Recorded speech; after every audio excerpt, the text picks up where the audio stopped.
तो मैं सभी के सभी फॉर्मूले रिवीजन करवा रहा हूँ और एक ही वीडियो में आपको सारे के सारे फॉर्मूले मिल जाएंगे। तो देखते हैं, जैसे कि आप जानते हैं कि विद्युत धारा में एक हमारा समय होता है, एक आवेश होता है और एक विद्युत धारा होती है। क्यों? क्योंकि समय के अनुसार ही क्या होता है, विद्युत का प्रवाह होता है। अच्छा, विद्युत धारा को I से रिप्रेजेंट करते हैं। अच्छा, हमारा जो इलेक्ट्रॉन होता है ना वो प्रवाहित होता है, ई होता है। तो यहाँ पे अगर हम बात करते हैं ना, तो इलेक्ट्रॉन्स जो हमारा होता है ना, ई होता है, प्रवाहित होता है, और आवेश जो होता है ना, क्यू होता है, और आवेश का मात्रक कूलाम होता है। तो हमारा क्या होता है, आवेश प्रवाह की दर जो होती है ना, वो इलेक्ट्रॉनों की संख्या पर डिपेंड करती है। क्या करती है? आवेश प्रवाह की दर जो होती है वो इलेक्ट्रॉनों की संख्या पर डिपेंड करती है। इसलिए हम क्या देखते हैं, इसलिए हम देखते हैं कि हमारा जो समय होता है ये टी होता है, आवेश हमारा क्यू होता है, विद्युत धारा हमारी क्या होती है, आई होती है। इसलिए हमारा क्या हो जाता है, अगर मैं आवेश की बात करता हूँ तो आवेश हमारा होता है क्यू बराबर आई टी होता है। यानी जो आवेश प्रवाह होता है ना, विद्युत धारा का प्रवाह समय की दर के अकॉर्डिंग होता है, इसलिए हमारा क्यू बराबर आई टी हो जाता है। अच्छा, अगर हम बात करते हैं विद्युत धारा की, तो देखिए इसी से फॉर्मूला बन जाता है हमारा। टी हमारा क्या हो जाएगा, क्यू के अपॉन में आ जाएगा, आई बराबर क्यू अपॉन टी विद्युत धारा का सूत्र होता है, और ये हमारा आवेश का होता है, क्यू बराबर आई टी होता है। यहाँ पे अगर बात करते हैं तो विद्युत धारा कैसी है, सदिश राशि है, और विद्युत धारा का मात्रक एम्पियर होता है। एम्पियर किसके नाम पर रखा गया है, तो आंद्रे मेरी एम्पियर, आंद्रे मेरी एम्पियर वैज्ञानिक है, इनके नाम पर एम्पियर इसका मात्रक रखा गया है। अच्छा, आवेश बराबर मैंने अभी बताया क्यू बराबर एन ई होता है, आई बराबर एन ई अपॉन टी हो जाता है। क्या हो जाता है, अगर अब हम बात करेंगे एन ई अपॉन टी, तो आप देख सकते हैं कि क्यू बराबर क्या है, एन ई है, इसलिए क्या करेंगे, क्यू की जगह एन ई रख देंगे, तो ये हमारा हो जाएगा एन ई अपॉन टी हो जाएगा। विद्युत धारा का फॉर्मूला हमारा ऐसे भी बन जाता है। और हम आगे बात करते हैं तो आगे आ जाता है विद्युत विभव। और विद्युत विभव जो होता है ना, वो उसको हम V से रिप्रेजेंट करते हैं। यानी कि क्या होता है, एकांक धन आवेश को एक बिंदु से किसी अन्य बिंदु तक ले जाने में जो किया गया कार्य होता है ना, उसको हम क्या कहते हैं, तो विद्युत धारा विद्युत विभव कहते हैं। तो V बराबर क्या होता है, एकांक आवेश को जो, ठीक है, ले जाया जाता है, तो W अपॉन क्यू हो जाता है। क्या हो जाता है, V बराबर W अपॉन क्यू हो जाता है। अच्छा, विद्युत विभव का जो मात्रक होता है वो जूल अपॉन जूल प्रति कूलाम होता है। क्यों होता है, क्योंकि W जो है तो कार्य का मात्रक जूल हो गया और आवेश का मात्रक कूलाम हो जाता है। इसलिए हम क्या देखेंगे, यहाँ पे मैं लिख देता हूँ, आवेश का मात्रक कूलाम हो जाता है। आगे हम बात करते हैं तो कैसी है ये, विद्युत विभव अदिश राशि होती है। अच्छा, अगर हम बात करते हैं कि एक जूल कार्य किया जाए और एक कूलाम आवेश कितना हो, एक कूलाम हो, तब जो है तो विद्युत विभव कितना हो जाता है, 1 वोल्ट हो जाता है। जैसे कि यहाँ से आप देख सकते हैं, एक एक वैल्यू रखेंगे तो क्या हो जाएगा, 1 वोल्ट ही हमें विद्युत विभव प्राप्त हो जाएगा। आगे अगर हम बात करते हैं तो आता है विभवांतर, V बराबर, ये भी सेम होता है। ठीक है, तो क्या हो जाता है कि अनंत से किसी एक बिंदु तक लाने में जो किया गया कार्य होता है ना, वो विद्युत विभवांतर कहलाता है। इसलिए क्या हो जाएगा, W बराबर होता है, V बराबर W अपॉन क्यू वोल्ट हो जाता है। विद्युत विभवांतर का मात्रक भी क्या होता है, वोल्ट ही होता है। इसमें भी वही हो जाएगा। अगर हम क्या करेंगे, एक जूल कार्य करेंगे और एक कूलाम आवेश लगाया जाए। हाँ जी दोस्तों, देख लीजिएगा, ये आता है आपका विद्युत विभवांतर। और विद्युत विभवांतर में देखिए मैंने बताया था कि V होता है और I होता है, और ये हो गया ओम। ओम के नियम में अगर हम बात करते हैं तो ओम का नियम क्या होता है, किसी चालक के सिरों पर लगने वाला विद्युत विभवांतर V तथा उसमें बहने वाली धारा, ठीक है, तथा उसमें बहने वाली धारा क्या होती है, समानुपाती होती है एक दूसरे के। इसी प्रकार से क्या हो जाएगा, तो विद्युत विद्युत विभवांतर है जो कि क्या है, इस चालक के सिरों पर लगने वाला विद्युत विभवांतर भी है, और उसमें बहने वाली धारा आई है, क्या है, V समानुपाती आई होता है। जब समानुपाती का सिंबल हटाते हैं तो क्या हो जाता है, यहाँ पे R एक नियतांक आ जाता है। जब कहीं कहीं भी हो, किसी भी हो, फॉर्मूला होता है ये फिजिक्स का, ये नियम है कि अगर कहीं भी क्या है, समानुपातिक नियतांक आएगा ही आएगा। अगर कहीं पर समानुपाती किसी दूसरे, एक दूसरे के, अगर कोई भी क्या क्वांटिटी अगर क्या समानुपाती में है, तो यहाँ पे क्या हो जाएगा, ये V बराबर हो जाता है आई आर। क्योंकि यहाँ पे देखो समानुपाती का हमने सिंबल हटाया, जहाँ पर R के आगे R एक नियतांक हो गया, जिसको आगे हम क्या बोलेंगे, वैद्युत प्रतिरोध बोलेंगे। अच्छा, तो क्या हो गया, R बराबर V अपॉन आई हो गया। अर्थात यहाँ पे देखिए V बराबर आई आर, ये आपका स्टार्टिंग में ही बन के तैयार हो जाता है। इसका आगे बहुत सारा यूज हो जाएगा। और अभी हम बात करते हैं, देखिए वैद्युत प्रतिरोध R बराबर V अपॉन आई हो गया। और वैद्युत प्रतिरोध कैसा होता है, अदिश राशि होती है। और वैद्युत प्रतिरोध का जो मात्रक होता है, V का वोल्ट हो गया, I का एम्पियर हो गया, इसलिए हम कह सकते हैं वोल्ट प्रति एम्पियर होता है। और अगर डायरेक्टली बात करना है तो ऐसा ही मात्रक क्या होता है, ओम होता है। विद्युत प्रतिरोध का क्या होता है, डायरेक्ट ऐसा ही मात्रक क्या होता है, ओम होता है। अगर हम बात करते हैं तो विद्युत प्रतिरोध की जो होता है ना, विद्युत प्रतिरोध की जो निर्भरता होती है वो किस प्रकार से होती है, कैसे होती है, यहाँ से काफी सारे प्रश्न बन जाते हैं और पूछे जाते हैं। तो और कई बार पूछा भी गया और सेट में मुझे तो कई बार मिला, इसलिए मैं करवा रहा हूँ, है ना। तो देख लीजिए क्या होता है कि किसी चालक तार की लंबाई, किसी चालक तार की जो लंबाई होती है वो प्रतिरोध के क्या होती है, समानुपाती होती है। चालक तार की लंबाई विद्युत प्रतिरोध की क्या होता है, समानुपाती होती है, यानी कि जो होता है ना रेजिस्टेंस है, यानी कि जितनी लेंथ बढ़ेगी, जितनी तार की लंबाई बढ़ेगी, उसका प्रतिरोध उतना ही ज्यादा बढ़ेगा। आगे मैंने बताया जितना लंबा तार होगा उसका उतना ही अधिक क्या हो जाएगा, प्रतिरोध हो जाएगा। अब आता है चालक तार का क्षेत्रफल। तो चालक तार का क्षेत्रफल किस प्रकार डिपेंड करता है, ठीक है, इसके रेजिस्टेंस पर, तो विद्युत प्रतिरोध पर। तो देखो क्या हो जाता है कि विद्युत प्रतिरोध जो होता है वो मैं बता दूं आपका, विद्युत प्रतिरोध क्या है, समानुपाती है किसके, 1/क्षेत्रफल के, यानी कि यानी ये क्या हो जाएगा, व्युत्क्रमानुपाती कहलाएगा। क्या कहलाएगा, यानी कि विद्युत प्रतिरोध जो होता है ना, तो किसी भी चालक के अनुप्रस्थ काट के क्षेत्रफल के व्युत्क्रमानुपाती होता है। क्या होता है, विद्युत प्रतिरोध जो होता है वो किसी भी चालक के अनुप्रस्थ काट के क्षेत्रफल के व्युत्क्रमानुपाती होता है। इसलिए यहाँ पे क्या हो जाता है, आर, और ये व्युत्क्रमानुपाती 1/a कहलाएगा, क्योंकि व्युत्क्रमानुपाती है। अच्छा, प्रतिरोधकता या विशिष्ट प्रतिरोध क्या होता है, तो देखो विशिष्ट प्रतिरोध जो होता है ना वो आर समानुपाती L/A क्या हो जाता है, लेंथ जो होती है ना, लंबाई बटे क्षेत्रफल। अच्छा, यहाँ पे अगर मैं समानुपाती का सिंबल हटाता हूँ तो क्या हो जाता है कि रो नियतांक आ जाता है, यानी कि आर बराबर रो L/A, जहाँ पर रो क्या है, रो प्रतिरोधकता है, या फिर इसी को कहते हैं क्या, विशिष्ट प्रतिरोध कहते हैं। किसको, रो एक नियतांक हो गया, और जो रो होता है ना इसका जो मात्रक होता है ना, ओम मीटर होता है। क्या होता है, इसका मात्रक होता है ओम मीटर।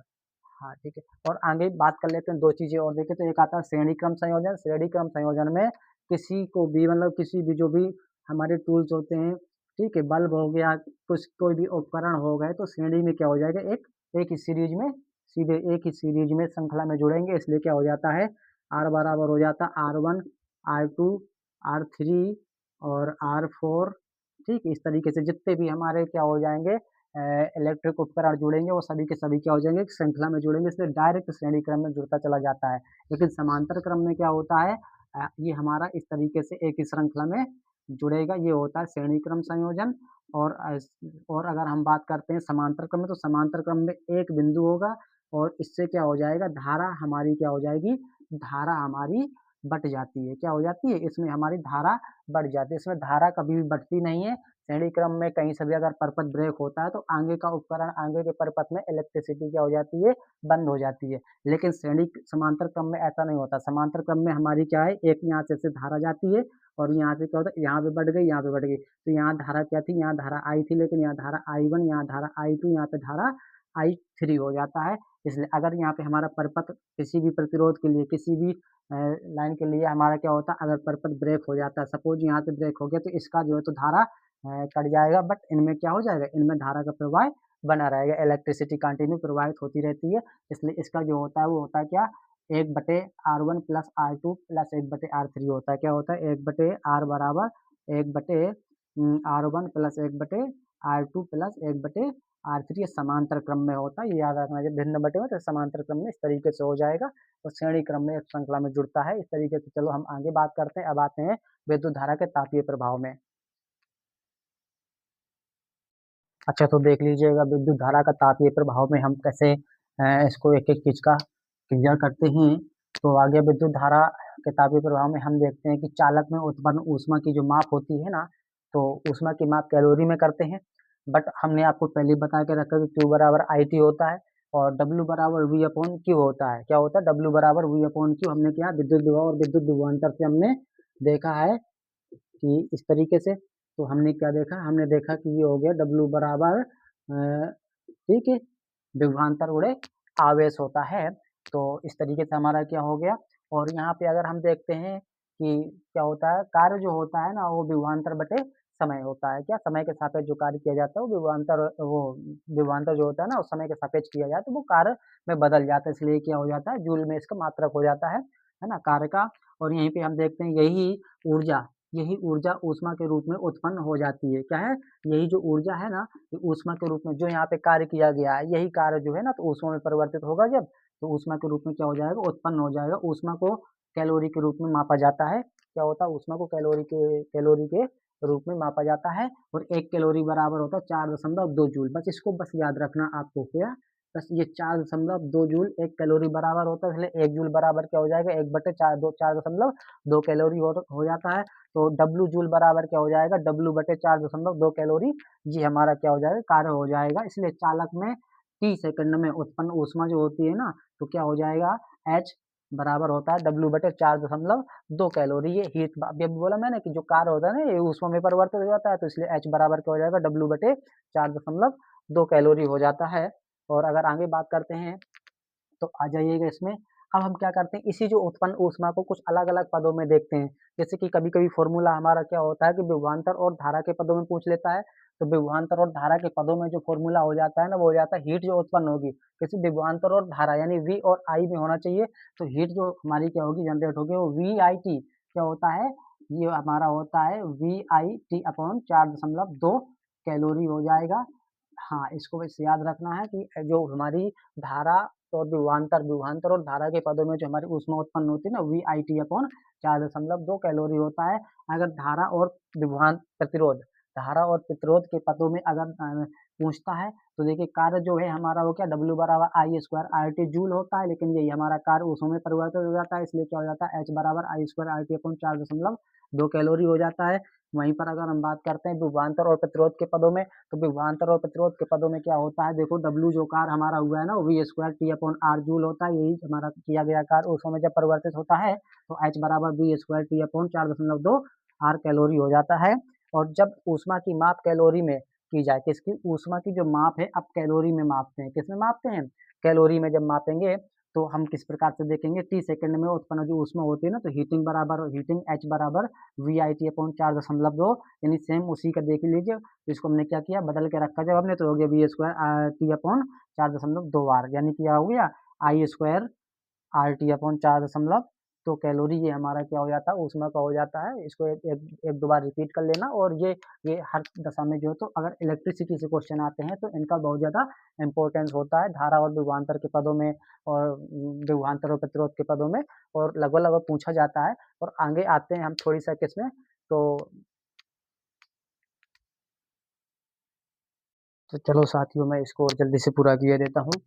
तो ये मेरा विद्युत शक्ति है, और विद्युत शक्ति बराबर होता है ऊर्जा बटे समय, यानी कि विद्युत पावर P बराबर W अपॉन टी होता है। तो P बराबर W अपॉन टी वाट हो जाएगा, क्योंकि विद्युत शक्ति को वाट में मापते हैं।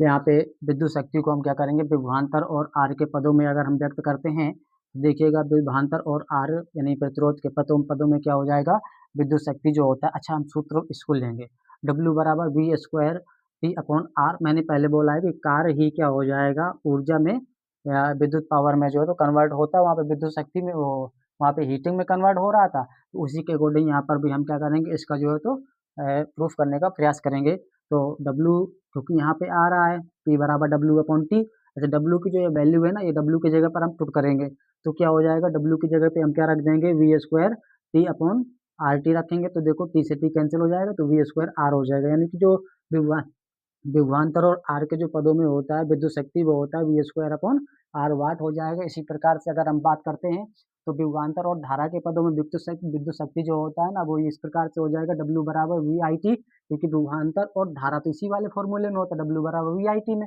हमें ये देखना है कि किस में पूछ रहा है, अच्छा विभवांतर और R के पदों में पूछा तो V square T upon R देखो इस वाले फॉर्मूले में होता है, यहाँ पे V और I के पदों में होता है, तो VIT देखो इस वाले फॉर्मूले में होता है, इसलिए हम W की जगह पे VIT रखेंगे, T से T कैंसिल, VI निकल के आ जाएगा। और आगे अगर हम बात करते हैं तो इसी प्रकार से क्या हो जाएगा, विद्युत पावर जो होता है ना, विद्युत शक्ति बराबर विभवांतर गुणे धारा कितने वाट हो जाएगा। और यहीं पे अगर हम बात करते हैं धारा और प्रतिरोध के पदों में विद्युत शक्ति, तो देखो इसमें क्या हो जाएगा, धारा और प्रतिरोध होना चाहिए, तो धारा I स्क्वायर RT हो गया है ना, क्योंकि यहाँ पे देखो तो इसमें देखो हमारा धारा नहीं था ना, इसलिए देखो VR तो था लेकिन धारा नहीं था, और यहाँ पे क्या धारा और प्रतिरोध के पदों में है। इस प्रकार से हम क्या करते हैं, तो W बराबर I स्क्वायर RT रखते हैं, तो हमारा T से T कैंसिल हो जाएगा, तो I स्क्वायर R इतने वाट हमारा निकल के आ जाता है। अच्छा यहाँ से थोड़ी सी चीज़ें और बचती हैं, जैसे कि आपके लिए एक फॉर्मूला बचा हुआ है, और वो फॉर्मूला होता है कि कितने दिन कितने वाट कितने समय कितने घंटा की बात अगर हम करते हैं, तो इसके लिए मैं थोड़ी सी बता देता हूँ आप लोगों को कि एक फॉर्मूला हमारा होता है कि शक्ति वाट वाला, और मैं इसके साथ जल्दी से खत्म करता हूँ। अगर आपसे पूछ दिया जाता है कि किलोवाट अथवा यूनिटों की संख्या बताओ, तो वोल्ट गुणे एम्पियर गुणे घंटे हो जाता है, क्या हो जाता है, वोल्ट गुणे एम्पियर गुणे घंटे हो जाता है। इसको मैं आगे बात करूंगा, और ज़्यादा लंबा ना हो जाए वीडियो। और अगले वीडियो में मैं क्या करूंगा कि एक फॉर्मूला और एक सूत्र, एक फॉर्मूला और एक सूत्र, इस प्रकार से मैं क्या करूंगा, प्रत्येक फॉर्मूला का क्या करूंगा, मैं प्रत्येक फॉर्मूले का रिवीजन करवाते हुए एक एक क्वेश्चन भी लगवा दूंगा, है ना, जिससे क्या हो जाएगा कि हमें ये पता चल जाएगा कि किस फॉर्मूले के अकॉर्डिंग कैसा सवाल बनता है। तो इसी के साथ मैं वीडियो को करता हूँ दी एंड। चलिए रिवीजन आप लोग कर लीजिएगा।